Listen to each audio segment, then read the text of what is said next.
Uma pausa aqui na nossa programação musical para o nosso bate-papo dessa manhã. A gente está num cenário de constantes transformações nas relações de trabalho e a pejotização ela tem ganhado espaço e levantado questionamentos importantes entre profissionais e empresas. Para a gente entender um pouquinho melhor esse modelo, seus impactos legais e práticos também, eu estou recebendo aqui o advogado trabalhista, o Dr. Weldrey Silva. Bom dia, bem-vindo. Bom dia, Arnaldo, bom dia, ouvintes da Sonora FM. É um prazer estar novamente aqui para debater o mundo do trabalho e essas transformações que têm acontecido. Antes da gente começar, eu quero fazer uma recomendação aqui. O Dr. Weldrey tem um canal no YouTube chamado A Voz do Trabalhador. Canal A Voz do Trabalhador. Se fizer a busca ali, vai colocar @canal A Voz do Trabalhador. Conteúdo muito bom, muito bem feito, muito acessível. Falei fora do ar, mas quero registrar aqui. Parabéns pelo conteúdo, doutor. É muito, muito bom. Assuntos que fazem parte da nossa vida, expostos de uma maneira acessível para todos. E numa qualidade muito boa, tanto de som quanto de imagem. Então, fica a recomendação. Mas para a gente começar aqui, o que exatamente é a pejotização e por que ela tem ganhado tanta visibilidade nos últimos tempos? Para nós entendermos a questão da pejotização, eu acredito que primeiro nós temos que entender dois princípios fundamentais do direito do trabalho. Quais são esses princípios? O primeiro princípio é a da proteção ao trabalhador, existe lá esse princípio, e também o princípio da primazia da realidade, que aí depois, quando nós falarmos da pejotização, tudo vai fazer sentido. O que seria o princípio da proteção? Obviamente, o trabalhador ter uma melhor proteção, porque é a parte frágil dentro das relações de trabalho, porque ele é hipossuficiente ou economicamente mais frágil do que uma empresa. Sim. E a questão da primazia da realidade, ela nada mais é do que o que vale são os fatos, o que acontece dentro da relação de trabalho, e não necessariamente aquilo que está posto em um contrato ou no papel, para que todos os ouvintes eles entendam. Então, partindo do pressuposto desses dois princípios, nós entramos no que é a pejotização. Então, o que é a pejotização? É uma empresa contratar não um funcionário, mas um prestador de serviços para fazer determinado serviço. Então ela contrata, vai lá e este prestador de serviços que não é empregado vai lá e presta esse serviço, ele vai ter o seu CNPJ, etc. Ele vai ser uma empresa. Agora o que nós temos que pensar é o seguinte, existem profissões e segmentos que a pessoa pode ser um profissional liberal, ele pode ser um PJ. Por exemplo, se eu trabalho na construção civil como um pintor, eu vou ser contratado para pintar uma parede. Vamos supor aqui a parede, eu vou ser contratado para montar, para levantar uma parede. Beleza. Eu vou ter um contrato de prestação de serviços, eu vou receber por aquele contrato, mas eu não vou ter um chefe. Não tem ninguém para ser meu chefe, porque eu sou contratado para efetuar o meu trabalho. E vou receber referente àquele trabalho que eu fechei ali o contrato para receber. Isso seria um PJ, uma pessoa jurídica, que faz dessa forma, que não tem um chefe, que não tem uma jornada. Se eu quiser chegar amanhã, 8 da manhã, eu chego. Se eu quiser chegar meio-dia, eu chego. Eu tenho que entregar a obra naquele período que foi determinado no contrato, que eu fui contratado para isso. Certo? Então, esse seria o PJ real. Sim. Agora, o que tem acontecido nos dias atuais? Eu tenho a minha empresa e para mim ter menos onerosidade, digamos assim, menos gastos, eu contrato um funcionário com um contrato de prestação de serviços, ou às vezes nem existe contrato de prestação de serviços, é aquele totalmente na informalidade mesmo, sem contrato, sem nada, e ele trabalha com todas as características do empregado, né? E eu já vou ler aqui quais são, mas ele trabalha com todas as características do empregado, porém ele é tratado como um profissional liberal. A partir do momento que a empresa não quer mais que ele trabalhe, ela simplesmente dispensa, não paga nada para ele, porque ele seria uma pessoa jurídica. Então esse é o principal problema que tem acontecido hoje e está sendo discutido justamente isso no STF, se tem ou não validade esse tipo de contratação. Mas se nós partimos do princípio, por isso que eu falei que tudo se encaixaria, da primazia da realidade, mostra que não tem validade esse tipo de contrato, justamente porque vai contra o direito do trabalho. Sim. Vamos dizer assim, quase não tem diferença de contratar sem carteira assinada e exatamente. Só tem um a única coisa CNPJ no meio. Exato, ali. E um papel assinado. Seria exatamente isso. É um trabalhador informal que não vai ter fundo de garantia, não vai ter férias, não vai ter 13º. E aí o que acontece? Essa pessoa vai ficar vulnerável dentro das relações de trabalho, porque simplesmente vamos supor que a empresa ela faça férias coletivas no final do ano. Ele não vai receber. Não recebe férias. 13º, não vai receber. A hora que for mandado embora, não tem rescisão, não tem fundo de garantia. Então é um trabalhador exposto, aí entramos na questão da proteção do trabalhador, provavelmente, ele fica sem proteção. Provavelmente chega aquele período do pagamento do 10º, também não recebe porque não tem esse direito. Aí muitas vezes falam assim, mas desta forma a possibilidade de ter um salário maior existe. E não, nós temos visto na prática que não existe, até porque o volume de processos relacionados a isso dentro da Justiça do Trabalho é muito grande. E aí as empresas, os advogados que atuam ali defendendo as empresas, eles sempre alegam a questão da suspensão do processo por conta até que o STF decida se existe ou não a validade do contrato. Mas agora o STF já disse que não é para suspender os processos que ficam suspensos são aqueles que existe um contrato. Os que não têm contrato é trabalhador informal. E ainda esses que existe, o contrato pode ser discutido. Por quê? Aí nós chegamos no que eu queria falar para que tudo se encaixe. Você vê que tudo encaixa do que nós falamos aqui. A questão da proteção do trabalhador, que ele fica sem proteção, então já fere um princípio do direito do trabalho. E a questão da primazia da realidade, porque também fere a questão dos fatos que estão postos, fazendo com que um papel tenha mais validade do que isso, e nós sabemos que não é. Então, para nós entendermos juridicamente essa questão, lá na CLT nós temos o artigo 2º e o artigo 3º. Lá no artigo 2º ele fala quem é a empresa. Considera-se empregador a empresa individual coletiva que, assumindo os riscos da atividade econômica, admite, assalaria, dirige a prestação pessoal do serviço. Ou seja, ela tem o poder de mando, ela vai assalariar os seus empregados, ela vai pagar os seus empregados e ela tem o risco da atividade econômica. Ou seja, tem que pagar tributo? Já estava escrito aqui. Então, quando eu abrir uma empresa, eu já sei que eu teria onerosidade em algumas questões. Então, eu não posso tentar fraudar algumas questões simplesmente para ter um gasto menor, né?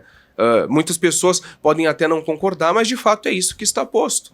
Então, se muitas vezes a pessoa, poxa, eu não concordo com a maneira que está, não é mais fácil tentar discutir uma questão tributária para uma redução de tributos para a empresa do que acabar cortando do trabalhador, que é a parte hipossuficiente? Sim. Então, aí são umas questões de reflexão. E aí, no artigo 3º, mostra quem é o empregado. Então, independente se tem um contrato de prestação de serviço, se tem um contrato PJ, se tem um MEI, se abrir um MEI, se tiver essas características, é empregado. Primazia da realidade, e se não receber as verbas que tem direito, vai acontecer de ser ajuizada uma ação na justiça para que aquele empregado, aquele trabalhador possa requerer os seus direitos. Então, quem que é o empregado? Toda pessoa física, ou seja, pessoalidade. Se eu sou um prestador de serviço, eu posso vir hoje pintar a parede e amanhã mandar outra pessoa no meu lugar. Eu fechei o contrato, mas eu posso. Agora, se eu sou empregado, não. Eu sou a pessoa física, então eu tenho que prestar o serviço. Pessoalidade, uma das características. De natureza não eventual. Eu tenho uma jornada. Das 8 da manhã, 18 horas, segunda a sexta, segunda a sábado, etc. Eu tenho a jornada.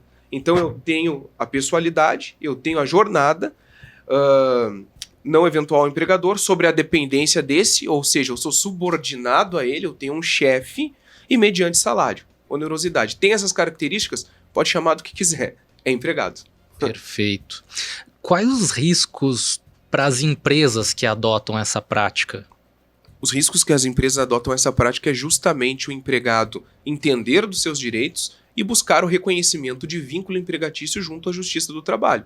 Porque o que acontece? Vamos supor que o empregado ele trabalha 3 anos nessas condições, recebendo ali o salário mensal, sem receber fundo de garantia, sem receber o 13º, férias no final do ano, o terço constitucional das férias.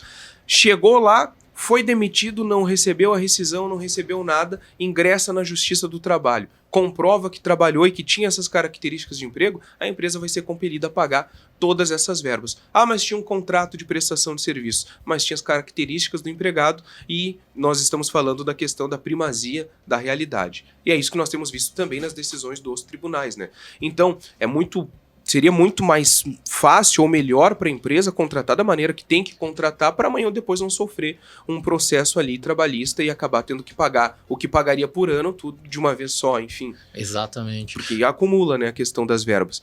E eu me recordo, na última conversa que tivemos, falamos muito sobre a questão da redução da escala 6x1. E muitas pessoas favoráveis, muitas pessoas contrárias, enfim. E uma fala do ministro do STF que me chama atenção, que ele fala que vai até uma loja comprar um sapato e pergunta para aquelas vendedoras o que elas achavam da redução da jornada de trabalho.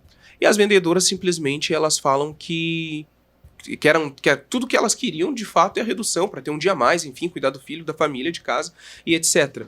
E aí tinha um outro vendedor que estava quieto no canto dele e o ministro pergunta pro vendedor, tá, mas vem cá, e você, o que pensa? Ele fala, para mim é indiferente porque eu sou PJ. Daí eu pergunto, é um vendedor de uma loja, automaticamente ele é uma empresa, teoricamente. Se ele é PJ, pessoa jurídica. Ele pode ter o risco do negócio, sendo que ele recebe apenas ali um salário e etc. Não tem como passar o risco do negócio para o empregado, né? Então nós temos visto isso. E muitas pessoas hoje em dia, colocam na cabeça da grande parte dos trabalhadores o seguinte, que é muito mais fácil você trabalhar para você, se você pegar, você vai ser empreendedor, se vender bala no sinal, vai receber mais que um trabalhador CLT. Aí tá, tudo bem, vai vender bala no sinal, vai trabalhar 12 horas por dia ali. E o dia que não trabalhar, não vai ter comida para botar na mesa. Exato. Entende? Quem que é o empreendedor, então? É aquele que pode cruzar os braços um mês que a vida dele financeira não vai mudar em nada. Esse é o empreendedor. Agora, aquele que faz esse tipo de trabalho, ou outros, a Uber, enfim, a uberização, que também está sendo discutido, esse é um trabalhador. Porque se ele parar de trabalhar, ele não vai ter nenhum rendimento. Se ele se acidentou, por exemplo, e se não contribuía com o INSS de forma autônoma, ele não vai conseguir nem a questão de benefício previdenciário, vai ficar sem trabalhar e sem salário. Fica às suas próprias custas. Exatamente. Né? O risco é muito grande.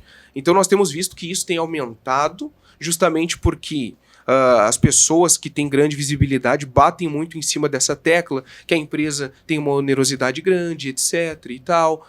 Uma vez eu conversava com um empresário e ele falava para mim o seguinte, não, mas o empregado tem muitos direitos e o patrão tem que direito? Daí eu falei para ele, o patrão ganha muito mais que o empregado. Aí ele falou, não é bem assim. Eu falei, então fecha a sua empresa, vai trabalhar de empregado. Se tá tão ruim desta forma. E aí ele, opa, peraí, e aí trocou o assunto. Então nós vemos que, de fato, por mais que as coisas não sejam fáceis, digamos assim, porque se não é para o empregador, não é para o empregado também, não é para ninguém, não é fácil as questões, mas o que nós temos que pensar é o seguinte, que o trabalhador ele tem a proteção e tem a dignidade justa, ele tem que ter a dignidade justamente porque ele é a parte frágil. Ele depende de um salário para sobreviver. Se ele não trabalhar aquele mês e não receber o salário, ele não vai ter como botar a comida na mesa. E é justamente isso que o trabalhador faz. Eu me recordo que teve até um podcast que eu assisti que tinha um político falando, mas as pessoas têm ido embora para os Estados Unidos e não sei para onde para trabalhar e etc. Só que a realidade do trabalhador é diferente, o trabalhador não está preocupado. O trabalhador muitas vezes nunca andou nem de avião. Uhum. Ele não está preocupado em ir embora de um país ou algo do tipo, ele está preocupado em ter uma dignidade maior e um salário que ele possa viver com a família. Perfeito. Essa é a preocupação. Recebemos algumas perguntas aqui, acho que são relevantes. Qual o momento certo de procurar um advogado trabalhista nesse tipo de situação? Qual o momento certo? Olha, a orientação trabalhista... Não existe um momento certo. Eu acredito que o trabalhador ele sempre tem que estar informado. Até por isso, ali, como você bem disse, a questão do canal, nós procuramos trazer essa informação para o trabalhador ficar sabendo o que está acontecendo com ele. Sim. Porque o que acontece? Muitas vezes o trabalhador ele é imposto, né, a trabalhar nessas condições. Porque eu já ouvi falar o seguinte, não, mas é só o empregado negociar direto com o patrão. Eu já ouvi muito isso. E aí acontece esse tipo de situações, que é uma imposição de uma pejotização e a pessoa acaba trabalhando sem direitos e fica à mercê dessas pessoas que impõem a ela um trabalho sem direitos. Então, o momento certo é quando o próprio trabalhador se sentir confortável. O que tem que sempre se lembrar é o seguinte, tem trabalhadores muitas vezes que têm muitos anos trabalhando sem registro dessa forma que nós colocamos. E existe o período de prescrição, né? São 5 anos que ele pode requerer. Por exemplo, eu trabalhei 10 anos sem registro, eu vou conseguir requerer as verbas dos últimos 5. Então, dependendo do período que ele já trabalha, seria interessante já procurar uma orientação jurídica para ele saber quais os passos que ele tem que tomar dali para frente para que não venha perder os direitos. E automaticamente, se ele já saiu da empresa, ele tem 2 anos para requerer os seus direitos. Então, os últimos 5, ele consegue requerer as verbas e nesse lapso de demissão até o ingresso na Justiça do Trabalho tem 2 anos. E quais as provas necessárias para comprovar que se trata de uma pejotização? A questão da pejotização ela é clara quando mostra que não existe um registro, um vínculo lá na CTPS, que é a Carteira de Trabalho e Previdência Social. Então não existe o registro. O trabalhador trabalha todos os dias, por exemplo, das 8 da manhã até as 18 horas, então ele já mostra que ele tem uma jornada habitual. Os pagamentos hoje em dia muitas vezes são feitos por transferência bancária ou se é feito em dinheiro tem contra-recibo. Algumas empresas até nem dão recibo para tentarem não se comprometer, mas tem os recibos e hoje em dia também o que acontece? Os celulares, nós sabemos que a todo momento nós estamos conectados à internet. Sim. A pessoa está trabalhando lá, ela está com o seu smartphone lá na empresa. Se ela pedir a geolocalização, geralmente as contas do Google, quando estão logadas, ela te dá a geolocalização e o período que tu ficou em cada lugar. Então a geolocalização também é uma forma de comprovar. Se eu não era empregado, por que eu estava todos os dias, de segunda a sexta, de segunda a sábado, das 8 da manhã às 18 horas nas dependências da empresa? Né? Eu já tive casos reais, para você ter ideia do que acontece na Justiça do Trabalho, que nós podemos citar, obviamente, sem citar nomes, mas casos reais de o trabalhador trabalhou sem vínculo, sem registro, e a empresa apresenta uma defesa falando que ele era cliente assíduo da empresa. Que ficava 8 horas, 9 horas por todos os dias, porque ele era cliente. Então são coisas que acontecem, isso são casos reais. Que acontecem, que chegam pra gente e nós acabamos vendo isso no dia a dia e coisas que são absurdas, né? Mas quando não se tem defesa, se fala esse tipo de coisa. Mas nesse caso, existem diversas provas, testemunhas também, para comprovar que de fato a pessoa era um empregado, fotografia, conversas, mensagem do WhatsApp, que mostra subordinação, que mostra que de fato existia um chefe, que tinha horário, tudo isso serve como prova para configurar ali o vínculo de emprego. Maravilha, um ótimo bate-papo sobre esse tema que, como a gente falou, está sendo cada vez mais relevante. Se você tem alguma dúvida ou quer mesmo entrar em contato, contar o teu caso, enfim, lá no Instagram, Dr. Weldrey. Doutor é DR. Dr. Weldrey no Instagram, facinho de encontrar, falando mais uma vez, canal A Voz do Trabalhador no YouTube. Obrigado por ter vindo, doutor. E muito bom poder conversar dessa forma. Eu que agradeço o bate-papo, eu agradeço o espaço para que os trabalhadores se mantenham mais informados, né? No canal a gente já procura informar os trabalhadores e mostrar para eles, de fato, como funcionam as questões de uma forma simples. Porque se nós falarmos de uma maneira jurídica, eles não vão compreender. Então, Exato. Nós falamos de uma forma simples para que todos entendam. E o risco da questão da pejotização é muito grande, por isso é um assunto muito relevante para debatermos. E o que me fez lembrar um comentário que recebemos lá no canal do YouTube de um senhor que não conseguiu, que foi demitido, era contratado nessa modalidade, na questão da pejotização. Ele deu relato, não sei se ele buscou ou não depois via judicial, mas ele deu o relato dele, que, enfim, não era do Rio Grande do Sul, mas ele trabalhava sem vínculo, sem registro, ele ficou com câncer, se não tem vínculo, não tem contribuição previdenciária, não há como se encostar no INSS. Sim. E a empresa acabou mandando ele embora também nessas condições, coisa que também não pode porque não estava apto a ser demitido. Então são várias questões que implicam e que prejudicam o trabalhador, por isso que eu abri a nossa conversa falando justamente dos 2 princípios.